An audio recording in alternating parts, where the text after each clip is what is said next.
আসসালামু আলাইকুম। বাংলাদেশ বেতার সিলেট সংবাদ পড়ছি মোহাম্মদ মাসুম আহমদ। ফিলিস্তিন সংকটের দ্বিরাষ্ট্রভিত্তিক সমাধানের জন্য বাংলাদেশের অবিচল অবস্থান পুনর্ব্যক্ত করেছেন প্রধান উপদেষ্টা অধ্যাপক ডক্টর মোহাম্মদ ইউনূস।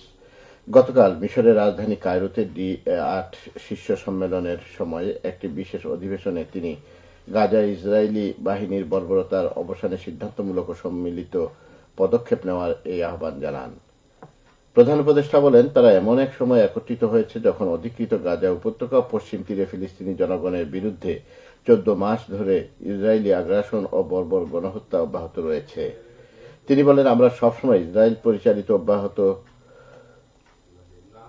অবৈধ দখলদারিত্ব এবং সহিংস দমনপীড়নের নিন্দা জানিয়েছি। আমরা এই সংকটের দ্বিরাষ্ট্র সমাধানের মাধ্যমে ইসরায়েল ও ফিলিস্তিনের শান্তি ও সম্প্রীতিতে পাশাপাশি বসবাস করার মতো একটি ন্যায্য ও দীর্ঘস্থায়ী সমাধানের পক্ষে অটল আছি। আন্তর্জাতিক মানব সংহতি দিবস আজ। এটি জাতিসংঘ এবং এর সদস্য রাষ্ট্রগুলির একটি আন্তর্জাতিক বার্ষিক ঐক্য দিবস। এর প্রধান লক্ষ্য হল সদস্য রাষ্ট্রগুলিকে দারিদ্র্য হ্রাস করার বৈশ্বিক উদ্দেশ্য এবং উদ্যোগ সম্পর্কে সচেতন করা, পাশাপাশি বিশ্বজুড়ে স্বাধীন দেশগুলির দারিদ্র্য হ্রাস কৌশলগুলি প্রণয়ন এবং ভাগ করে নেওয়ার মাধ্যমে সংহতির সার্বজনীন মূল্যকে স্বীকৃতি দেওয়া। মৌলভীবাজারে আজ স্থানীয় শহীদ দিবস পালিত হয়েছে। এই উপলক্ষে আজ সকালে জেলা প্রশাসন, মুক্তিযোদ্ধা কমান্ড কাউন্সিল, বিভিন্ন রাজনৈতিক, সামাজিক, সাংস্কৃতিক সংগঠন, জেলা পুলিশ মুক্তিযোদ্ধা স্মৃতিসৌধে পুষ্পস্তবক অর্পণ করেন। এর আগে সমবেত কণ্ঠে জাতীয় সঙ্গীত ও শহীদদের উদ্দেশ্যে 1 মিনিট নীরবতা পালন করা হয়। 1971 সালের 16 ডিসেম্বরের বিজয় দিবসের আমেজ কাটিয়ে অনেক মুক্তিযোদ্ধা বাড়ি ফেরার আগেই 20 ডিসেম্বর দুপুরে মৌলভীবাজার সরকারি উচ্চ বিদ্যালয়ে আকস্মিক মাইন বিস্ফোরণে 24 জন বীর মুক্তিযোদ্ধা শহীদ হয়েছিলেন। তখন থেকে এই দিনটি জেলাবাসী স্থানীয় শহীদ দিবস হিসেবে পালন করে আসছে। শহীদ বীর মুক্তিযোদ্ধাদের স্মৃতিকে অমর করে রাখতে 1974 সালে মৌলভীবাজার সরকারি উচ্চ বিদ্যালয় মাঠের পূর্ব পাশে নির্মাণ করা হয় স্মৃতিসৌধ। স্মৃতিসৌধের পাশে রয়েছে 24 জন শহীদ বীর মুক্তিযোদ্ধার নাম ফলক। দেশ স্বাধীন হওয়ার পর মুক্তিযোদ্ধারা পাক হানাদার বাহিনীদের ফেলে যাওয়া অস্ত্র ও গোলাবারুদ কুড়িয়ে এনে বিদ্যালয়ের একটি কক্ষে জমা করছিলেন। এক পর্যায়ে ওই দিন এই কক্ষে আকস্মিক মাইন বিস্ফোরণে 24 জন মুক্তিযোদ্ধা শহীদ হন এবং বিদ্যালয়ের 2টি ভবন ক্ষতিগ্রস্ত হয়। মৌলভীবাজারের 7টি উপজেলার 92টি চা বাগানের চা শ্রমিকদের মধ্যে 7,000 কম্বল বিতরণের উদ্যোগ নেওয়া হয়েছে। এরই ধারাবাহিকতায় আজ সকালে জেলার রাজনগর উপজেলা পরিষদ মাঠে উপজেলার 10টি চা বাগানের 1,125 জন শ্রমিকের মধ্যে একটি করে কম্বল বিতরণ করা হয়।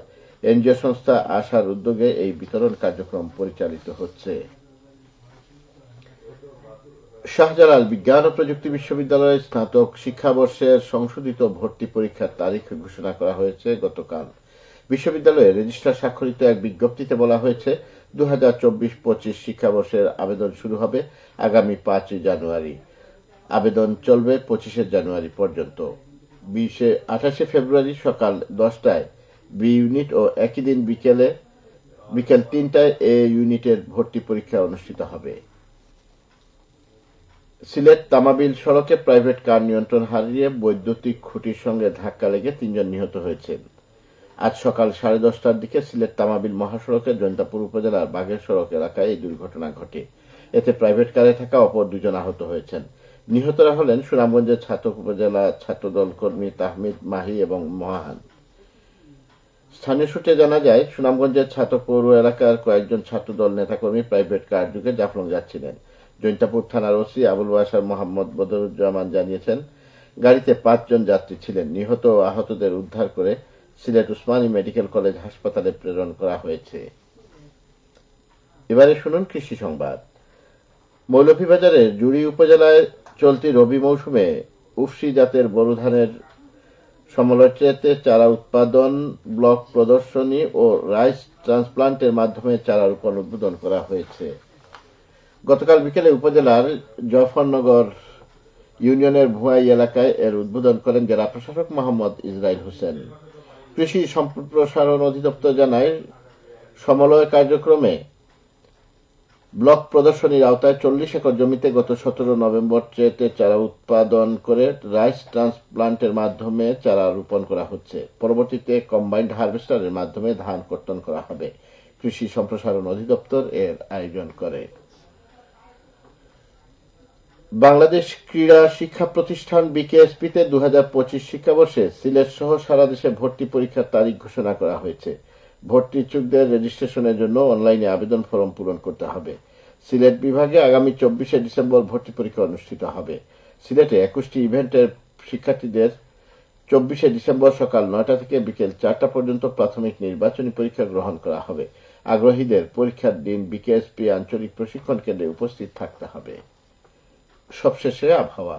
সন্ধ্যা 6টা পর্যন্ত পূর্বাভাসে বলা হয়েছে সিলেট সহ পার্শ্ববর্তী এলাকার জন্য আজ কোনো সতর্কবাণী নেই এবং কোনো সংকেত দেখাতে হবে না। আজ সিলেটে সূর্যোদয় হয়েছে 6টা 32 মিনিটে এবং সূর্য অস্ত যাবে 5টা 8 মিনিটে। সংবাদ শেষ হলো। আমাদের পরবর্তী স্থানীয় সংবাদ প্রচারিত হবে সন্ধে 7টায়। আল্লাহ হাফিজ।